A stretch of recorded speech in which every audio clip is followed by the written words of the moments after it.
Welcome to the deep dive. Today we're plunging into a specific and really sharp perspective from early 2016. It comes from a series of blog posts. Yeah, we're looking at 3 sources here, all by the same author, Murad Agha Daftardar, put online back in February 2016. And they offer this, well, very critical take on the Arab world. We're talking its leadership, its people, its relationships with other countries, particularly Turkey and Israel. And just to be clear, we're reporting strictly on the author's viewpoint as presented in these sources. That's right. Our mission here is essentially to unpack what the author is arguing. We need to understand the points they're making, the very vivid language they use, and really just lay out the perspective that's in these sources. We're sticking strictly to the material provided. It's a strong voice, definitely a distinct perspective we're exploring. And get ready, because this author, well, they really don't hold back at all. They use some incredibly striking metaphors right off the bat, talking about elephants, monkeys, and especially these images of crocodiles and slippers. Just hearing that, what does that immediately suggest to you about the author's whole approach? Well, it signals a pretty intense level of critique, doesn't it? Yeah. At the core of these posts, there's this palpable sense of frustration. Deep frustration with the state of affairs the author sees in many Arab countries. They point to what they describe as pervasive hypocrisy, deep-seated corruption, parasitism, and a profound loss of dignity. That's the language they use. Right. It sounds like the author feels there's this huge gap, a chasm, between how things might be presented officially and the grim reality they perceive on the ground. And they use this incredibly strong, sometimes almost satirical language to really drive that point home, to highlight that disconnect they see. Exactly. Take the term crocodile tears. Yeah. They use that repeatedly. It's used to describe what they view as fake displays of emotion, put on for personal or political gain. And they argue that situations across various places, Palestine, Lebanon, Iraq, Syria, Egypt, they all demonstrate this pattern, this hypocrisy, this dependency. They even use phrases like worse than a doormat. Wow. So from this author's perspective, this isn't just like minor criticism. It's presented as a sweeping indictment of really widespread fundamental problems. Yes. And the sources then get into specifics about these internal issues. Corruption is a big one, a recurring theme. And the way the author describes it is quite colorful. Oh, I remember that part. The classification system for corrupt officials based on how much they supposedly steal. The author lays out these categories like Abu Shafata for stealing over $5 million, Abu Bucha for $500,000 up to $5 million, and then Abu Shishib for less than $500,000. I mean, using that kind of specific, almost morbid classification. What does that tell us about how ingrained the author thinks this is? It really suggests, from the author's viewpoint, that corruption isn't just seen as an occasional problem. It's presented as almost, systematized, like it's a categorized part of the structure. And the author draws a really sharp contrast here. They claim that while Israeli officials, according to this source, work for their country's interest, Arab officials, in the author's view, work for themselves. And sometimes even, they claim, for external interests like Israel. It's a very strong statement reflecting the author's critical view on loyalty and governance. Which kind of leads into another really vivid idea. The author uses this concept of lost dignity, captured by that powerful slipper metaphor. What exactly does the author mean by suggesting Arabs have been turned into slippers? Well, the author uses this metaphor to suggest people have been, downtrodden.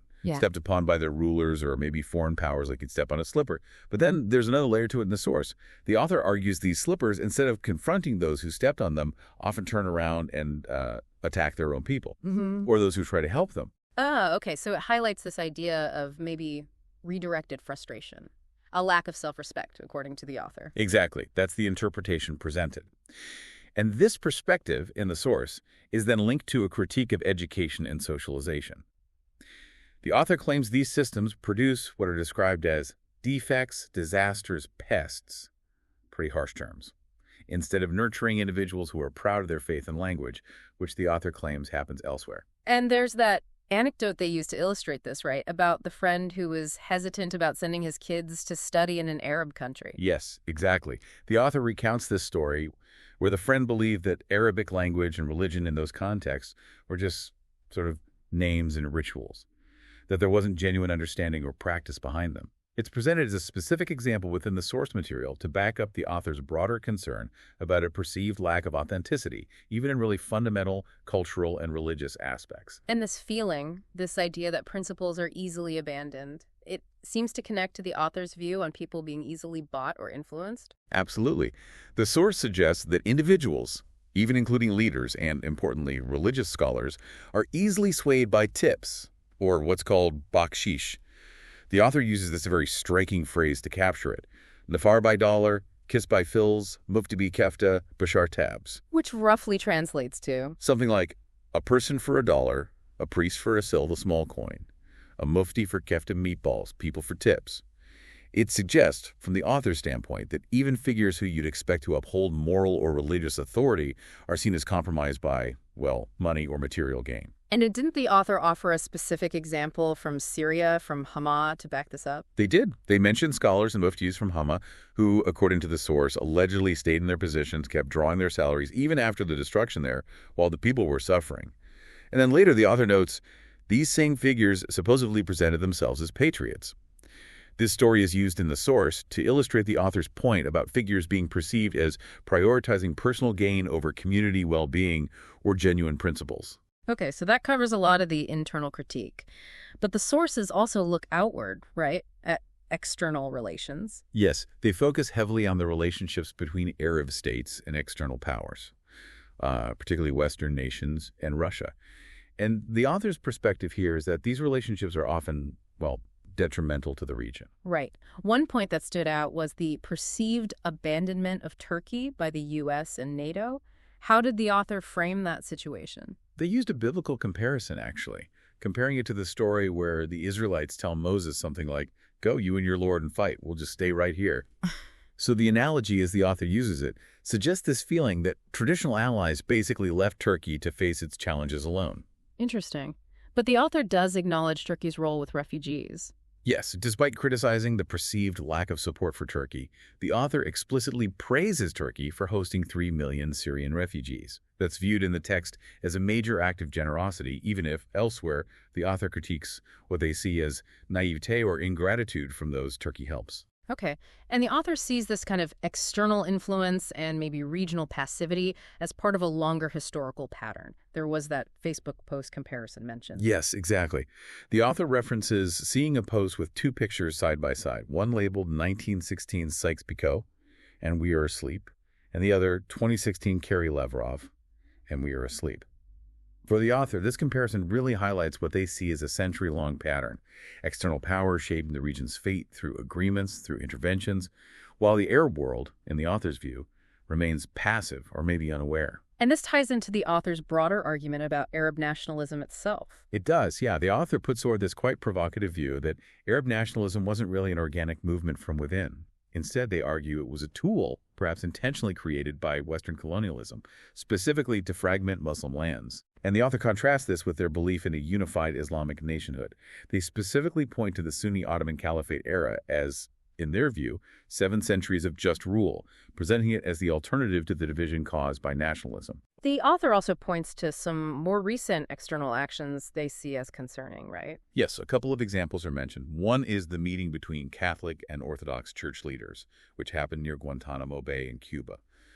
The author interprets the choice of that location, often associated with U.S. counterterrorism efforts, as a deliberate strategic signal, a move against Islamic terrorism, which the author seems to feel targets Sunni Islam in particular.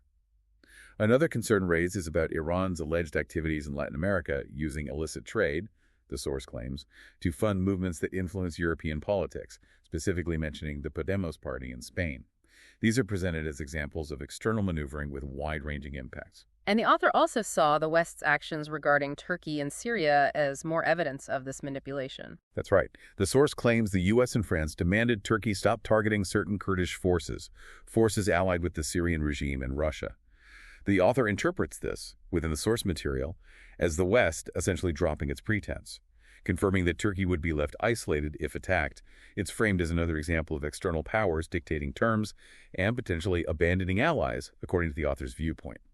So it's a really consistent theme throughout these sources.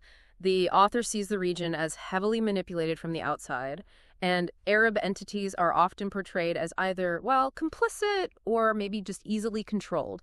And this contributes to the whole situation described. Exactly. And given this really critical and frankly bleak assessment of both the internal situation and the external relationships, the author proposes a pretty radical path forward. It stems directly from their analysis. They express this deep frustration with the current leadership, asking, why haven't figures like Gandhi or Mandela, Mahathir Mohamad, or even Erdogan emerged in the Arab world? Leaders who bring about real transformation. And the author uses some incredibly blunt, almost scatological language to describe the state they perceive current Arab leaders and populations to be in as a consequence of this perceived failure. Yes, the language is definitely vivid, very uncompromising. And based on these sources, the author's conclusion about how to achieve change and stability is, well, it's provocative. They state their belief that real change will only come with the return of non-Arab Muslim rule. Specifically, they hold up the Ottoman Caliphate era. That's presented as the historical example of the unity and justice they believe is needed and should be revived. So not just referencing it, but explicitly calling for support to actually bring back something like that Ottoman era as a way to unify the Arab and Islamic world religiously, economically, morally. Precisely. That's the call made in the source. And the author even suggests some sort of practical steps towards this vision as they see it. Things like establishing a unified Islamic bank and a single currency to stabilize the economy, and also creating a unified religious and moral authority. This authority would, in the author's view, regulate things like the Arabic language, religious rulings, ethics, all based on good character and traditions. It's a very specific diagnosis of the problems, leading to a very specific, historically rooted prescription found in these sources. Though the author does add a clarification, right? That calling for non-Arab Muslim rule isn't saying Arabs are inherently incapable. Yes, they make that point. The author asserts it's not about capability, but rather that in their interpretation of history, Arab strength gets lost, dissipated by individualism, by opportunism, by leaders just clinging to power. Okay, so we've taken a deep dive into a really critical, unapologetic perspective here from these 2016 blog posts by Murad Agha. The author pulls together so many threads, grievances, historical interpretations, those potent metaphors, vivid anecdotes to build this powerful case about what he sees as the deep-seated issues plaguing the Arab world, its leaders, its relationships. The critique is undoubtedly harsh. It touches everything from perceived internal corruption and hypocrisy, all the way to external dependencies and specific interpretations of historical betrayals. And it all culminates in the author's call for a return to a past era, specifically non-Arab Muslim rule, presented as the only viable solution based entirely on the viewpoint laid out in these sources we've examined. It's definitely a perspective that challenges conventional thinking and uses language that seems designed to provoke a strong reaction, doesn't it? Absolutely. And reporting on the author's view, it really makes you consider, if someone perceives the internal systems as fundamentally broken and sees the external relationships as consistently manipulative and harmful, well, from that specific standpoint presented in the material, what kind of radical solutions might start to seem necessary or even perhaps inevitable? A lot to absorb there, definitely something to think about. That wraps up this deep dive. We hope exploring the author's perspective, as presented in these sources, offered some maybe challenging but valuable insights for you.